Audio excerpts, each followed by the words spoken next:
You're listening to Following On with me, Neil Manthorp, and former England fast bowler Steve Harmison, as we continue to look back at India's series levelling 336-run victory against England at Edgbaston. And I'm delighted to say that we're joined by Subhayan Chakraborty to talk about the Indian perspective. Eulogise, really. I mean, I don't know whether there was anything. I'm not going to ask you how they could improve on that. You can always improve. But just start with Shubman Gill. I've just mentioned in part one that there was a lot of talk about how he might find it to step into Virat Kohli's shoes. Not obviously with his record, and I mean, there's Rohit Sharma as well. But he's just broken all these records. He's removed Virat from so many of the records that he held as Indian captain. 430 runs in the Test match, and did you ever sort of foresee this? Obviously, he's super talented. Maybe hasn't done himself justice. But did you foresee anything like this? 430, I don't think. I don't think anyone, even Harmison standing here, would say the same. We all knew from his under-19 days that he's going to be a supremely talented player who will serve India for long. But to come here and score 430 runs, it's mind-boggling, and we are not talking about him chasing that Sir Don's record of 970 something runs in a Test series, that too in England. I think when I started my journalism career, I never thought that in England we will be talking about an Indian batter breaking records with the bat. With the ball I can still understand, but with the bat, it's mind-boggling what he's doing at this moment.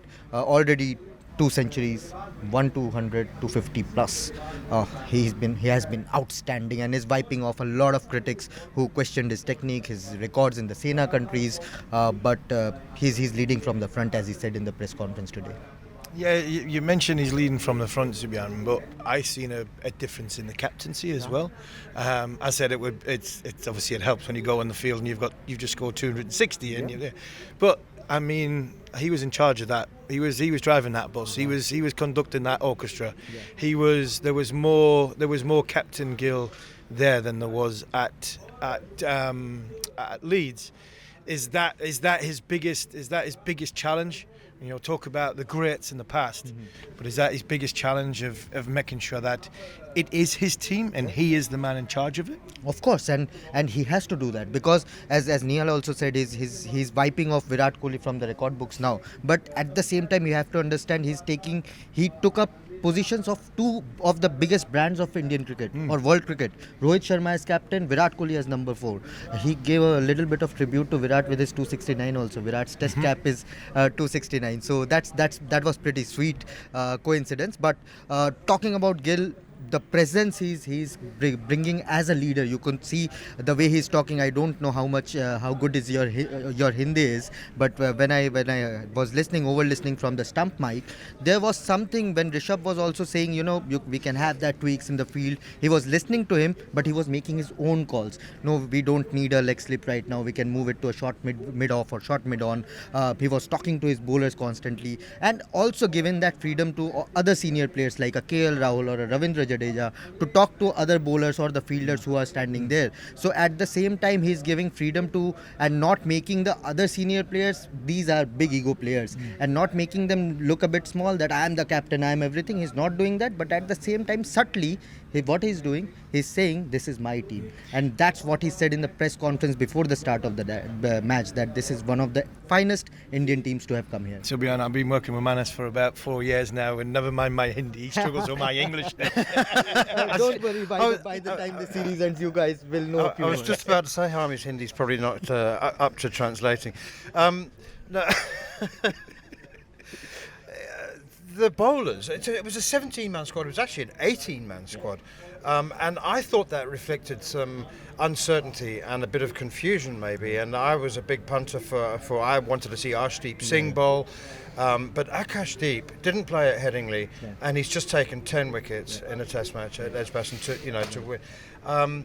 And Ryan Tenduskarta, one of the assistant coaches, 2 days before this Test match said, we've got a lot of options and we've got a lot of decisions to make, but we'll figure it out. And again, I thought that it sounds actually like plans aren't that clear. And I'm not sure how clear they actually were, but they look really clear now. The best part about Gautam Gambhir, and I have seen him as a coach of the IPL team, Kolkata Knight Riders as well.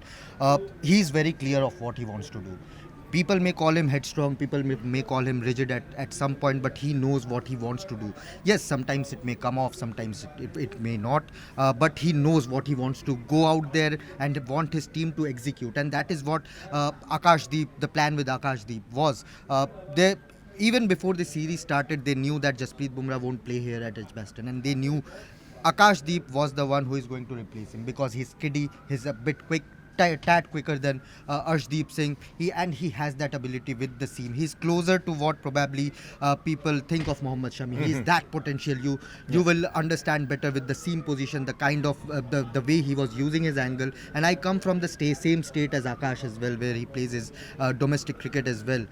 And on placid decks, on flat decks in India, he has done it multiple times for his state team Bengal, picking up 5 overs, bowling longer spells, bowling even 30 overs a day. So he has that workhorse ability that we saw during the last evening, bowling 8 overs within that 25-minute span, and then has the ability to do what he did with the ball, making that. And the best part about him is that consistency. If he finds that, in Hindi we call it tappa, that place, that spot where the ball is doing something, he will keep on hitting that. He has that untangible, relentless ability to go about and bowl 140 clicks all day without breaking a sweat, and that's his biggest ability.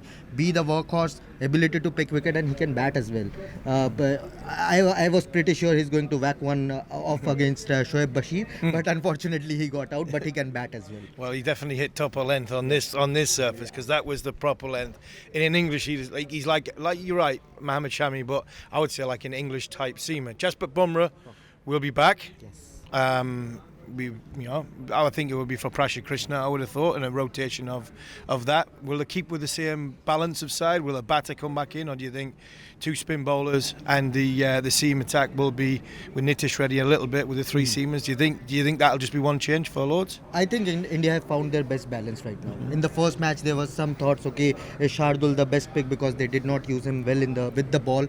He was the bowling all-rounder there, but I think there they have found the best balance. Nitish is not your bowler. He's a proper batting all-rounder. He used to open the batting during his age group crickets, but slowly, because he started to bowl some medium pace up front, so he started to come down. He's a great bat. We saw that during the BGT Border Gavaskar Trophy earlier this year. But the thing with this combination is you get batting depth, you get 2 spin option, you have 3 of your most informed bowlers at the moment. Plus, if you want to rest someone in between or try your luck with a few things, try the golden arm of Nitish Reddy. So batting wise, you have batting till 9. Bowling wise, you have all different options. Siraj is a different bowler than Bumrah. Akashdeep is a different bowler to Siraj. So you have different skill sets out there. Plus also two different kind of spinners. Whether they will be tempted to pick a Kuldeep Yadav. Given the slope of Lords plus the heat, I'm seeing the forecast are above 30 degrees for all 5 days. That could be a tempting decision. Go for 20 wickets much earlier, but I don't think they will tweak that much after this historic win. Finally, we can't let you go without speaking about Ravi Jadeja and Rishabh Pant. I mean, Jadeja just seemed not in the game at Headingley. I don't know what it was. I mean, he was fielding on the boundary. He didn't bowl particularly well. He looked last up, dropped a catch. And he was bouncing all over the place like a kid on sugar today. This game, absolutely superb. Refound his mojo. The senior player in the team, and Rishabh Pant is just the sparkling jewel of world cricket, isn't he? Absolutely, and I think in the first match in Headingley, Jadeja did not get the pace right. He was bowling tad quicker. Shoaib Bashir unlocked that ability with bowling slightly slower, 74, 75, 80 kilometers per hour. But Jadeja was firing missiles, 95, 98 kilometers per hour. And even Rishabh in that match was constantly telling Jadeja to keep it a bit away from the batters, bowl a bit slow, but Jadeja kept on firing them. So here he got it right. He was active. He knew that bend ducket catch have costed India big time. But this time around he knew that, I am the senior guy. I have to step up, and which he did exceptionally well. And that those 2 knocks I think will give him a world of confidence. But I still would expect a lot more wickets than Ravindra Jadeja, especially on a day 4 or a day 5 wickets. And India, the people of India. Well, they'll be bouncing now, won't they? Oh. They'll be bouncing now. I mean, day 5 here, it's been the majority of fans have been Indian fans. What an atmosphere they made.